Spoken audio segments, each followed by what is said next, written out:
সম্মানিত মুসল্লিন ইকরাম, পবিত্র কোরআনুল কারীমের সূরা ফাতির এর 28 নম্বর আয়াতের অংশ আমি তেলাওয়াত করেছি। আল্লাহ রাব্বুল আলামিন বলেন, ওহে আমার বান্দারা, সারা পৃথিবীতে যত বান্দা আছে, ইনসান আছে, আল্লাহ বলেন সমস্ত বান্দাদের ভিতরে একটা ক্লাস আছে, শ্রেণী আছে। আল্লাহ তাআলা বলেন, আমার সমস্ত বান্দাদের ভিতরে ওই সকল বান্দারা সর্বোচ্চ ক্লাসের, সর্বোত্তম, তাদের ভিতরে আমি আল্লাহর ভয় আছে। আল্লাহ বলেন, ইন্নামা ইয়াখশাল্লাহ, তারাই আমি আল্লাহকে বেশি ভয় করে, তাদেরকেই আমি আল্লাহ বেশি পছন্দ করি, বেশি ভালোবাসি। মিন ইবাদিহিল উলামা, যাদের কলবে কোরআন এবং সুন্নাহর ইলম আছে, তথা হক্কানি আলেম উলামারা। চিৎকার দিয়ে বলি সুবহানাল্লাহ। আর একটু জোরে বলেন। এই আয়াতের মর্মার্থ যেটা আল্লাহ আমাদেরকে বুঝিয়েছেন, আল্লাহ বলেন আমার অনেক ধরনের বান্দা আছে, অনেক রকমের বান্দা আছে, অনেক প্রকারের বান্দা আছে। তাদের মধ্যে সর্বোত্তম বান্দা তারা যাদের ভিতরে ইলমে দ্বীন আছে। আর একটু জোরে বলেন। আমরা ওই জায়গায় বসে আছি, হুজুর হাদিয়ে জামান হুজুর কাবলা এমন একটা নেয়ামত আমাদেরকে দিয়েছেন, যেখানে আল্লাহর ঘর মসজিদ আছে, পাশাপাশি ইলমে দ্বীনের যে বাগান আমাদেরকে দিয়েছেন, যেন আমাদের সন্তানরা, ছোট ছোট সোনামণিরা, তারা যেন এখান থেকেই ইলমে দ্বীন অর্জন করে আল্লাহর যত বান্দা আছে সমস্ত বান্দাদের ভিতরে সর্বোচ্চ বান্দাদের দফতরের মধ্যে নাম লেখাতে পারে, এমন একটা সুযোগ করে দিয়েছেন। চিৎকার দিয়ে বলি সুবহানাল্লাহ। এখন আসুন, এই আয়াত পর্যন্ত স্বাভাবিকভাবে আমরা বুঝে ফেললাম আজকের আলোচনার বিষয় হচ্ছে আমার সন্তান আপনার সন্তানকে কেন মাদ্রাসায় পড়াবেন, কেন মাদ্রাসায় আমরা আমাদের সন্তানদেরকে দেব। কারণ আগেকার সময়ে, এত বেশি আগেও না, যখন থেকে আমাদেরকে মাদ্রাসায় দিয়েছে, আমরা পড়ালেখা করছি, এমন সময়ে আমাদের ভিতরে একটা ভাইরাস ছড়িয়ে গেছে। এ মাদ্রাসায় পড়লে কতটুকু যাবে, এই ধরনের একটা রেওয়াজ, একটা ভাইরাস আমাদের সমাজে, পরিবারের মধ্যে ছিল। কথা বলেন ঠিক কিনা? আমরা যদি দ্বীনের স্বার্থে, আল্লাহ আল্লাহ রসুলের মহব্বতে আমাদের সন্তানদেরকে যদি আমরা মাদ্রাসায় ভর্তি করাই, পাশের কোন একজন বলবে, আপনি কেন দিলেন ছেলেকে এই লাইনে পড়ান, ওই লাইনে পড়ান, মাদ্রাসায় পড়াইলে কোনো লাভ হবে না।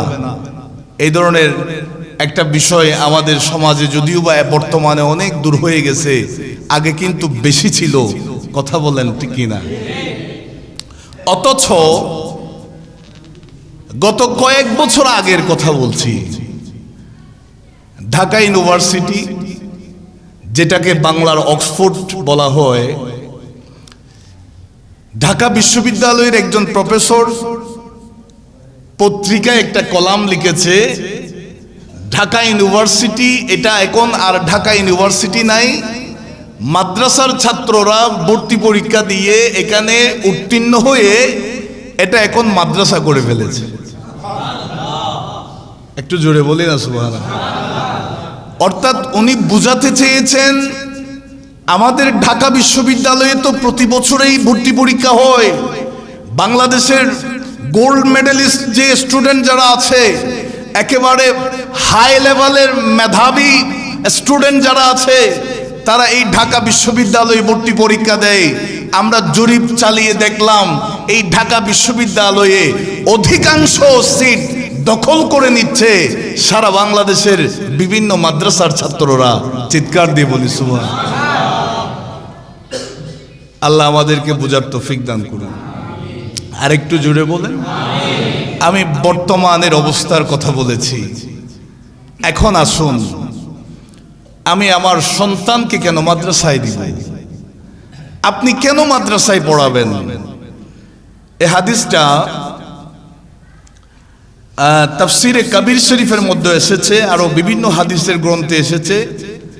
মুফাসসিরিন ইকরাম কুরআনুল কারীমের এই আয়াতের তাফসিরের মধ্যে হাদিসটা এনেছেন। আল্লাহর নবীর সাহাবী বর্ণনা করেন, সামিআতু রাসূলুল্লাহি সাল্লাল্লাহু আলাইহি ওয়াসাল্লাম, নবী করিম সাল্লাল্লাহু আলাইহি ওয়াসাল্লাম বলতে আমি শুনেছি। রাওয়ায়াতকারী বলেন, মান সালাকা তারিকান ইয়াতলুবু ফীহি ইলমান। একটু জোরে বলি সুবহানাল্লাহ। নবীজি বলেন, যেই ব্যক্তি ঘর থেকে বের হবে, অর্থাৎ যে রাস্তা দিয়ে চলবে, হাঁটবে, ইয়াতলুবু ফীহি ইলমান, ইলম তালাশের নিয়তে, জ্ঞান অর্জনের জন্য, ইলমে দ্বীন হাসিলের জন্য ঘর থেকে বের হয়েছে, সালাকাল্লাহু বিহি তারিকান মিন তুরুকিল জান্নাহ, আল্লাহ তাআলা সে যে ঘর থেকে যে রাস্তা দিয়ে ইলম হাসিলের জন্য বের হয়েছে, আমার আল্লাহ তার জন্য সেটার দুনিয়ার মাটির রাস্তা রাখবেন না, সে জান্নাতের রাস্তা দিয়ে হাঁটছে। বলেন আল্লাহু আকবার। এটা মাদ্রাসার ছাত্রদের জন্য বলেছেন আমার নবী। আপনারা কি কষ্ট পাচ্ছেন? এগুলা বলার সমাজের উপর তুলে ধরার দরকার আছে না? আমার নবী বলেন, ইলমে দ্বীন হাসিলের জন্য যারা ঘর থেকে বের হয়, তথা মাদ্রাসায় পড়ুয়া ছাত্ররা ঘর থেকে বের হয়, যেই রাস্তা দিয়ে হাঁটে সেটা দুনিয়ার রাস্তা থাকে না, এটা আর চট্টগ্রামের রাস্তা থাকে না, এটা জান্নাতের রাস্তা হয়ে যায়। বলেন আল্লাহু আকবার। এরপরে বলেন, ওয়া ইন্নাল মালাইকাতা লাতাদাউ আজনিহাতাহা রিদান লিতালিবিল ইলম। জোরে বলি সুবহানাল্লাহ।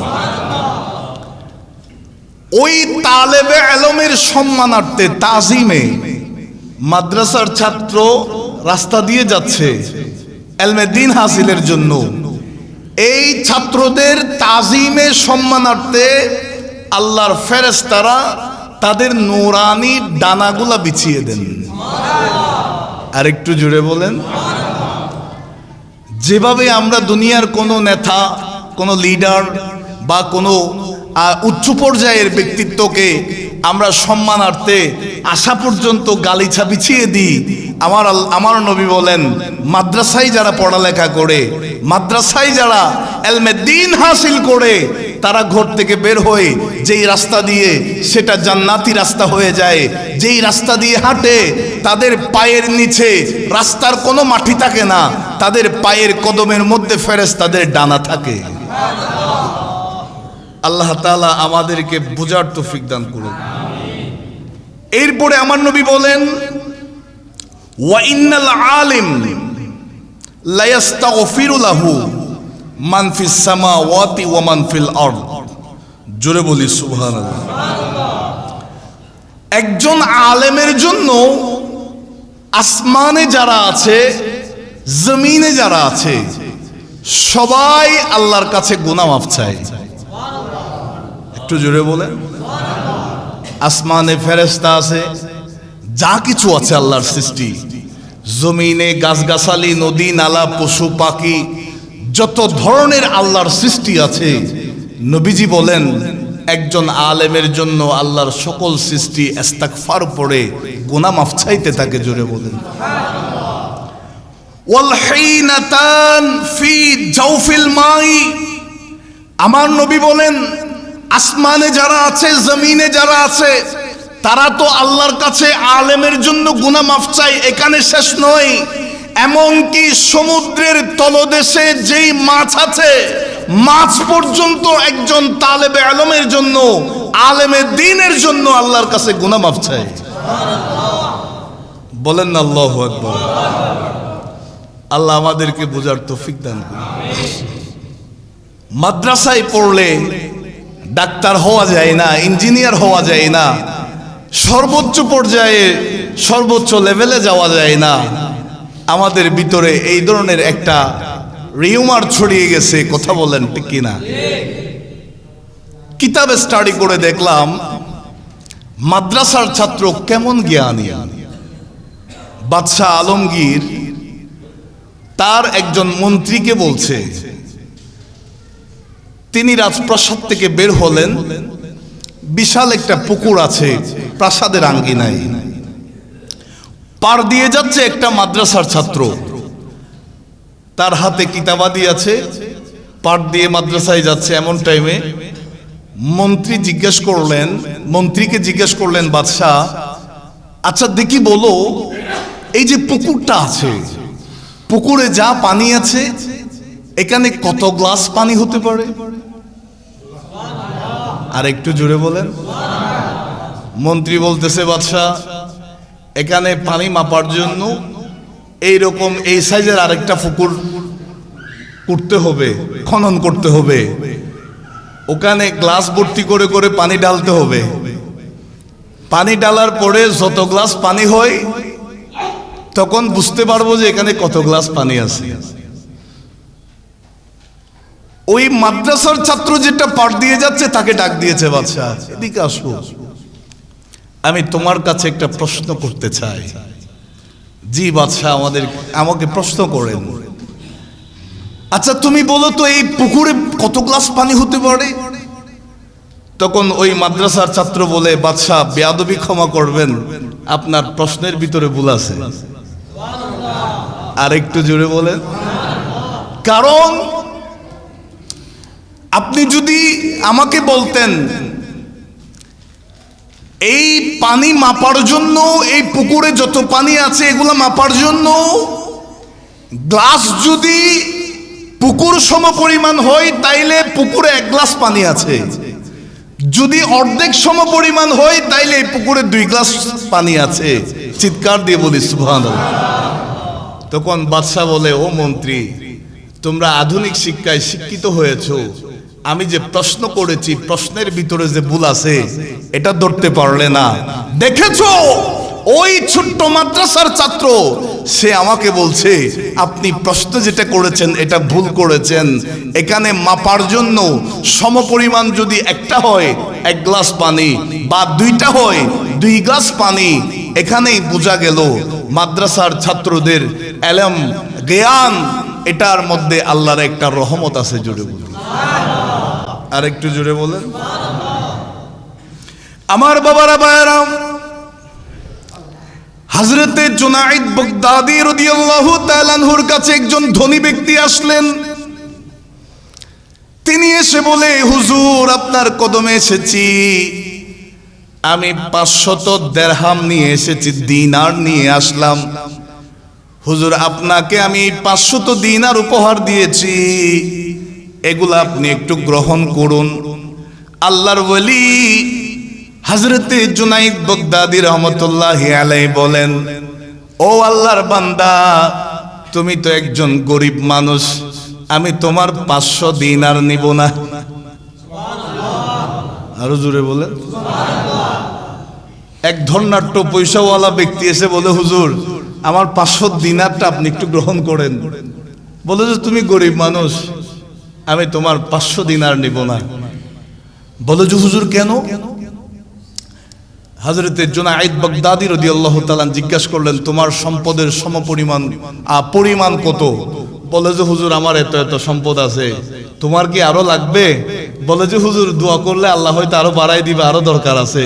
হযরতে জুনাইদ বাগদাদী বলেন, তোমার চাহিদার এখনো শেষ হয় নাই, তোমার যেহেতু আরো চাহিদা আছে সুতরাং তুমি ধনী হতে পারো না, তুমি গরিব, সেজন্য তোমার 500 দিনার আমার দরকার নাই। জোরে বলেন। এখান থেকে আমাদের শিক্ষাটা, আল্লাহর ওলি হযরতে জুনাইদ বাগদাদী রাদিয়াল্লাহু তাআলা তিনি তো একজন আলেমও ওলিও। তো তিনাদের জ্ঞান আর আমাদের সাধারণ মানুষের জ্ঞানের মধ্যে একটা পার্থক্য আছে না?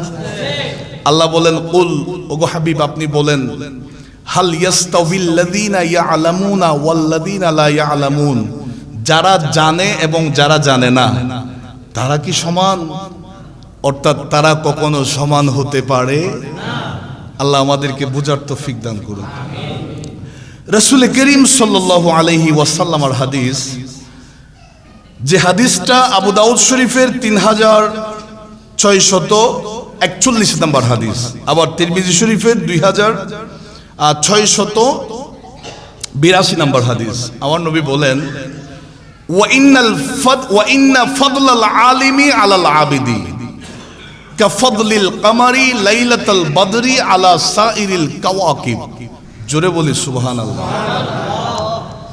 আবেদ এবং আলেম, খেয়াল করেন, আবেদ মানে যিনি আলেম নন, যার ভিতরে কোরআন সুন্নাহর জ্ঞান নাই, তবে বেশি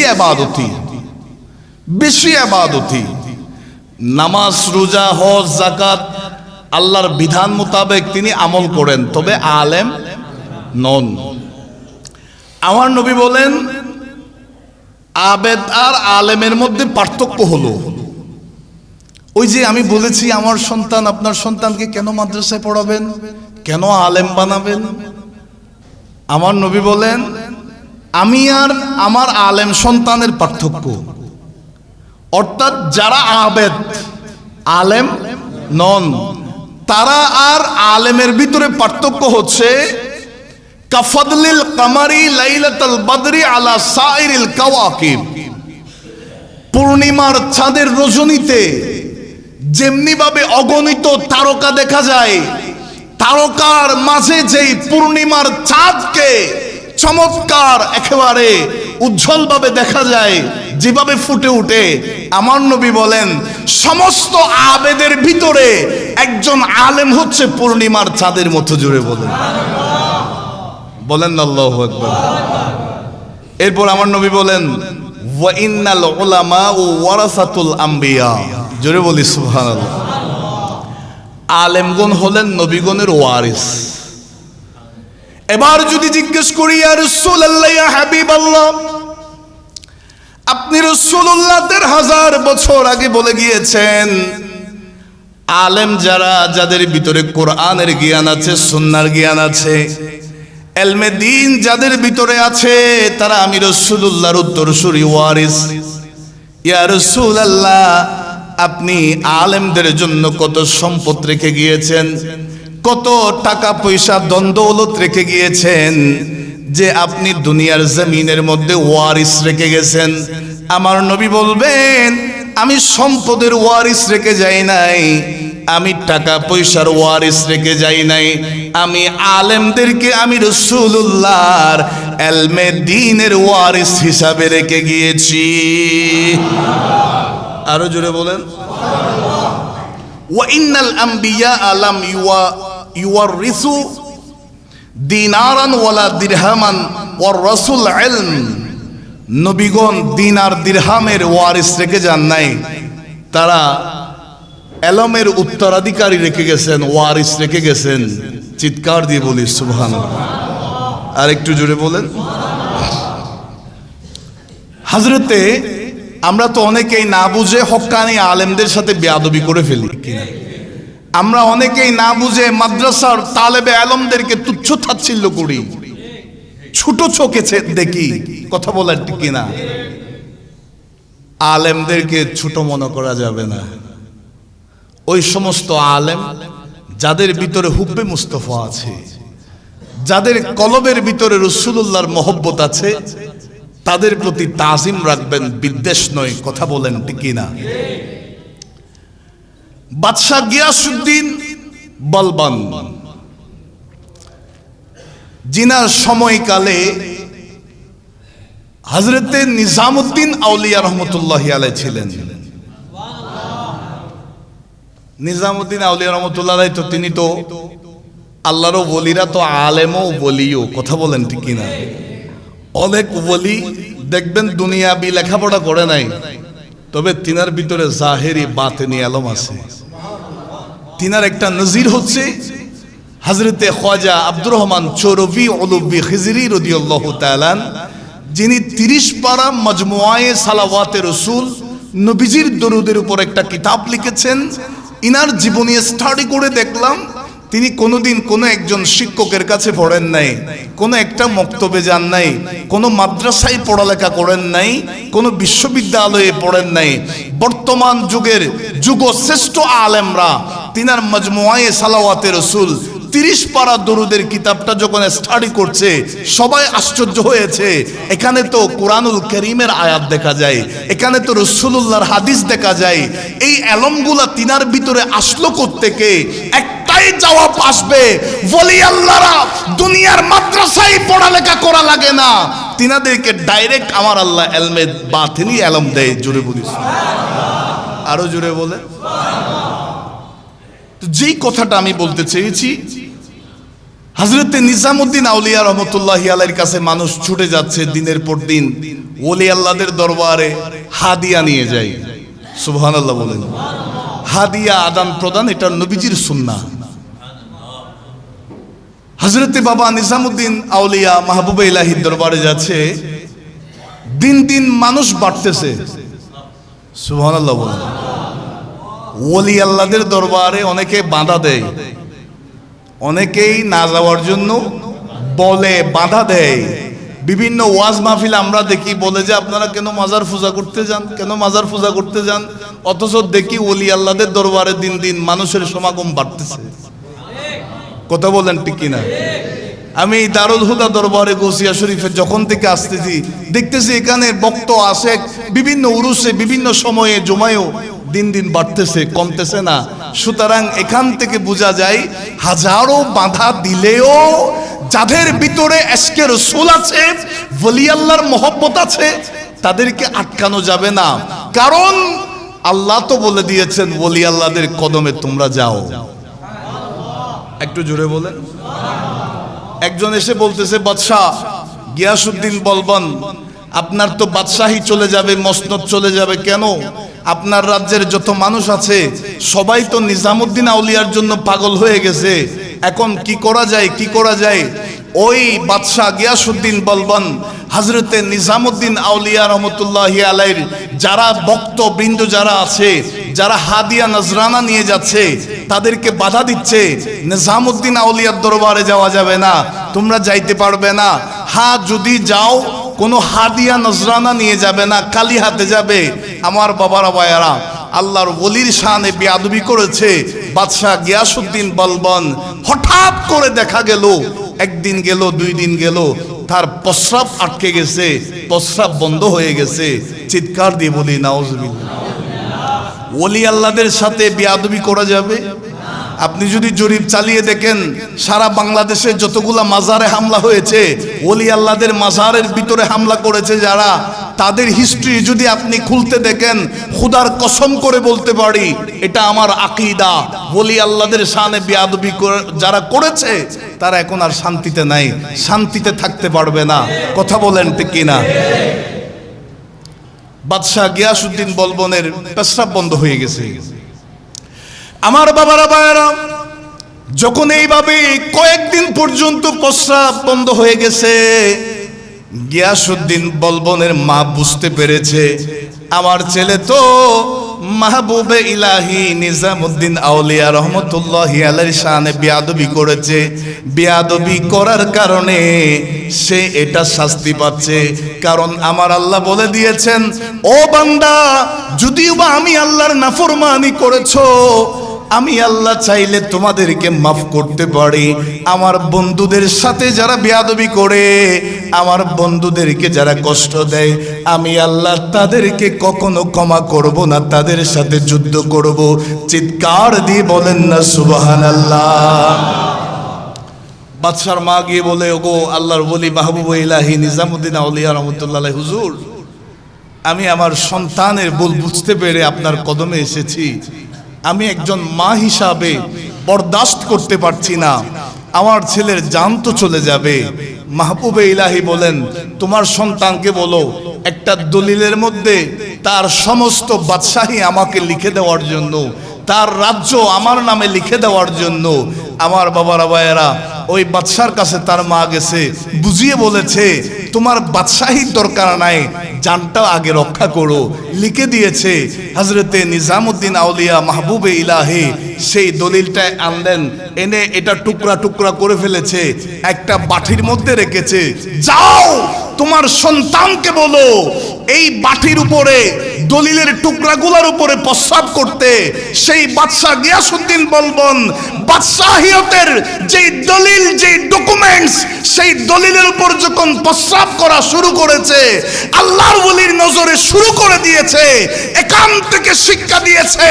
ও বাদশা গিয়াসউদ্দিন বলবন, যদিও বা তুমি একজন রাজ্যের বাদশা, একটা সিংহাসনে মসনদে আছো, আলেমের সাথে বেয়াদবি করার সাহস করবা না। জুড়ে বলেন সুবহানাল্লাহ। আরো জুড়ে বলেন। আলেমদের সাথে বেয়াদবি করা যাবে? আল্লাহর ওলিদের সাথে বেয়াদবি করা যাবে? আমাদের বাংলাদেশের কথা বলি, আল্লাহর ওলিদের সাথে বেয়াদবি করলে কেউ ওলি আল্লাহকে বাদ দিয়ে ক্ষমতায় যাওয়ার আশা করাটা এটা ভুল। কথা বলেন ঠিক কিনা? এখন আসুন, এই হাদিসটা তাবরানী শরীফের মধ্যে আছে। হযরত আব্দুল্লাহ ইবনে আব্বাস রাদিয়াল্লাহু তাআলা আনহুমা বর্ণনা করেন, সামি'তু রাসূলুল্লাহি সাল্লাল্লাহু আলাইহি ওয়াসাল্লাম ইয়াকুল। হযরত আব্দুল্লাহ ইবনে আব্বাস রাদিয়াল্লাহু তাআলা আনহুমা বলেন, নবী করিম সাল্লাল্লাহু আলাইহি ওয়াসাল্লাম নূরানি জবানে বলতে আমি নিজ কানে শুনেছি। আল্লাহর নবী দোয়া করছেন, আল্লাহুম্মা রহম খুলাফাআনা। জোরে বলি সুবহানাল্লাহ। আমার নবী দোয়া করছেন, আল্লাহ তুমি আমার খলিফাদের উপর দয়া করো, আমার খলিফাদের উপর দয়া করো। কুলনা ইয়া রাসূলুল্লাহ, সাহাবীরা জিজ্ঞেস করলেন, ইয়া রাসূলুল্লাহ ওয়া মা খুলাফাউকুম, নবী গো আপনার খলিফা কারা? সুবহানাল্লাহ বলেন। নবীজি দোয়া করছেন, আল্লাহ তুমি আমার খলিফাদের উপর রহম করো। সাহাবীরা বলেন, ইয়া রাসূলুল্লাহ আপনার খলিফা কারা? আমার নবী বলেন, ক্বালা ইয়াতুনা মিন বাদি। আমার নবী বলেন, তারা এখনো দুনিয়াতে আসে নাই, আমি রাসূলুল্লাহর পরে আসবে। ইয়ারউনা আহাদিসি ওয়া সুনানি। আমার নবী বলেন, আমার খলিফা তারা যারা এখনো দুনিয়াতে আসে নাই, তবে মানুষদেরকে আমার হাদিসের বর্ণনা করবে, মানুষের কাছে আমি রাসূলুল্লাহর সুনানগুলা পৌঁছে দিবে, আমি নবীর হাদিস সুন্নাহ মানুষের মাঝে বয়ান করবে। তারা হচ্ছে আমি রাসূলুল্লাহর খলিফা। ওয়া ইউআল্লিমুনাহান নাস। আমার বাবারা ভাইয়েরা, অর্থাৎ আমার নবী বলেন আমার খলিফা হচ্ছে যাদের ভিতরে ইলমে দ্বীন আছে, কোরআনের আলম আছে, হাদিসের আলম আছে। আলেম উলামারা হচ্ছে আমি নবীর খলিফা। তাদেরকে ছেড়ে আমি রাসূল জান্নাতে যাব না। একটু জোরে বলেন। এখন এই হাদিস থেকে আমরা বুঝবো, এগুলা বললে আমাদের কি কষ্ট লাগার কোনো সুযোগ আছে? আবার যারা স্কুল কলেজ ইউনিভার্সিটিতে পড়েন, বাচ্চাদেরকে পড়ান, মনে কষ্ট আনার দরকার নাই। জাস্ট আল্লাহ রসুলের হাদিসগুলো আমাদেরকে শুনতে হবে। অন্তত পরিবারে একজন হলেও আলেমের দরকার আছে। কথা বলেন ঠিক কিনা? আমার নবী বলেন আমার খলিফা তারা যারা এখনো দুনিয়াতে আসে নাই, আমি নবীর হাদিস তারা মানুষের মাঝে বর্ণনা করবে, আমি রাসূলুল্লাহর সুন্নাহ মানুষের কাছে পৌঁছে দিবে, তুলে ধরবে। তারাই হচ্ছে আমি রাসূলের খলিফা। তাদেরকে ছেড়ে আমি জান্নাতে যাব না। অর্থাৎ হক্কানি আলেম উলামারা হচ্ছে নবীজির খলিফা। জুড়ে বলি, আর একটু জোরে বলেন। এখন আসুন, যেই দরবারের মধ্যে আমরা আছি, এই দরবারটা হযরতে হাদিয়ে জামান হুজুর কাবলা নূরানি হাতে প্রতিষ্ঠা করেছেন। সুবহানাল্লাহ বলেন। আমরা আগে বিভিন্ন সময়ে আলোচনায় শুনেছি বিশেষত পিরসা হুজুর কাবলার নুরানি জবানেও শুনেছি, মদিনায় গেলেন, মনে ইচ্ছা ছিল জান্নাতুল বাকিতে তিনার দাফন হবে, মদিনার জমিনের ভিতরে শুয়ে থাকবে। রাসূলুল্লাহ নির্দেশ দিয়েছেন, ও হাদিয়ে জামান, যাও চলে যাও তোমার দেশে, সেই আউলিয়া টিলা নামক জায়গায়, সেখানে গিয়ে আমি রাসূলুল্লাহর বাগান বানিয়ে দাও। আর একটু জোরে বলেন। তো এই মাদ্রাসার মধ্যে, এখানে আমি আসার পথে লিফলেটে দেখলাম, ব্যানারে দেখলাম, এখানে সময়ে বিভিন্ন মাদ্রাসা প্রথম শ্রেণী থেকে দাখিল, আবার নুরানি বিভাগ, হাফেজি বিভাগ, নাজারা বিভাগ, বিভিন্ন বিভাগ আমি শ্রেণী দেখছি। তো আমাদের সন্তানকে আমরা অনেকে হাফেজে কোরআন বানাই, এরপরে আলেমে দিন বানাই, এই ইচ্ছাটা আমাদের অনেকের আছে। কথা বলেন ঠিক কিনা? যেই মা বাবারা সন্তানকে হাফেজে কোরআন বানানোর ইচ্ছা করেছেন অথবা বানিয়েছেন, অথবা বর্তমানে যাদের সন্তানরা হেফজখানায় পড়ালেখায় আছে, তাদের জন্য আমার নবী একটা নিয়ামত দিয়েছেন, গিফট দিয়েছেন ১৫০০ বছর আগে। রাসূলুল্লাহ এই হাদিসের মধ্যে, যেটা ইবনে মাজাহ শরীফের মধ্যে এসেছে, খেয়াল করেন, আন আলী ইবনে আবি তালিব রাদিয়াল্লাহু তাআলা قال قال رسول الله সাল্লাল্লাহু আলাইহি ওয়াসাল্লাম, আমার নবী বলেন, মান ক্বারাআল কুরআনা, যে ব্যক্তি কোরআন পড়েছে, ওয়া হাফিজাহু, যে সেটা মুখস্থ করেছে, সুবহানাল্লাহ বলেন, কোরআন তেলাওয়াত করে যে এটা মুখস্থ করেছে তথা হাফেজে কোরআন হয়েছে, সুবহানাল্লাহ বলেন। আমার নবী বলেন, আদখালাহুল্লাহুল জান্নাহ, সে হাফেজে কোরআন জান্নাতে যাবে। বলেন আল্লাহু আকবার। আল্লাহর কাছে দোয়া করি, আল্লাহ আল্লাহ আমাদের প্রত্যেকের বংশে অন্তত একজন হাফেজে কোরআন তুমি দান করো। আল্লাহ হয়তো বর্তমানে অনেকের পরিবারের মধ্যে নাই, আল্লাহ আমাদের খানদানের মধ্যে অন্তত একটা হাফেজে কোরআন তুমি দান করো। নবীজি বলেন, যে হাফেজে কোরআন হয়েছে সে জান্নাতে যাবে।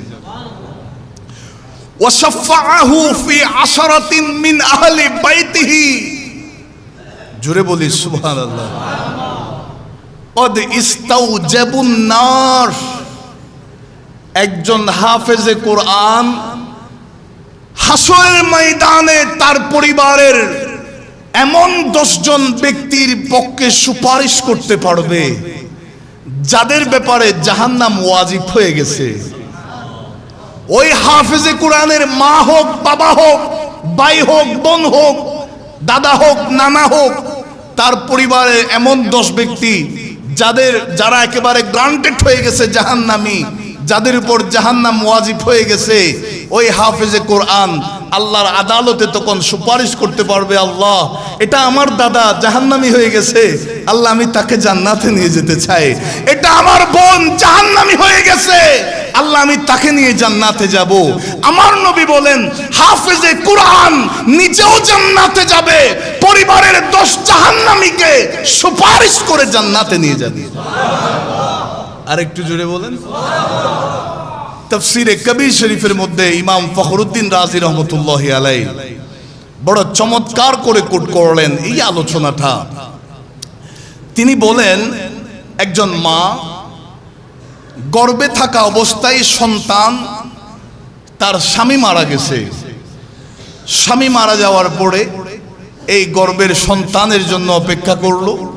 মা আল্লাহর কাছে দোয়া করে, আল্লাহ তুমি আমাকে একটা নেককার সন্তান দান করো, যদি ছেলে সন্তান হয় আমি তাকে হেফজখানায় ভর্তি করাবো, হাফেজে কোরআন বানাবো। জোরে বলি সুবহানাল্লাহ। অনেক মা বাবারা এভাবে আল্লাহর কাছে নিয়ত করে, আমার বাবারা ভাইয়েরা, ওই মায়ের গর্ভে যে সন্তান দুনিয়াতে এসেছে, ছেলে সন্তান হয়েছে, আস্তে আস্তে বড় হয়েছে, সন্তান যখন মাদ্রাসায় ভর্তি করিয়ে দিয়েছে হেফজখানায়, এই সন্তান হাফেজে কোরআন হয়েছে। হঠাৎ করে রোগাক্রান্ত হয়ে মা জননী যখন মৃত্যু শয্যায় পড়ে গেল, ওই সন্তানকে বলে, বাবারে আমি তোমাকে 2টা ওসিয়ত করতে চাই, তুমি কি আমার কথা রাখবা? ইমাম ফখরুদ্দিন রাজি রহমতুল্লাহ আলাইহি তাফসিরে কবির শরীফের মধ্যে এই আলোচনাটা কোট করেছেন। সন্তান বলে, মা তুমি না আমাকে মাদ্রাসায় দিয়েছো, আমি তো মা বাবার তাজিম কেমন হয়, মা বাবাকে কেমন করে তাজিম করতে হয়, মা সেই শিক্ষাটা তো আমি মাদ্রাসার উস্তাদদের কাছ থেকে সে আদব শিখেছি। ও মা তুমি বলো না আমি আমার জান দিয়ে দিব, তারপরেও তুমি মায়ের কথা আমি অবদ্ধ হব না।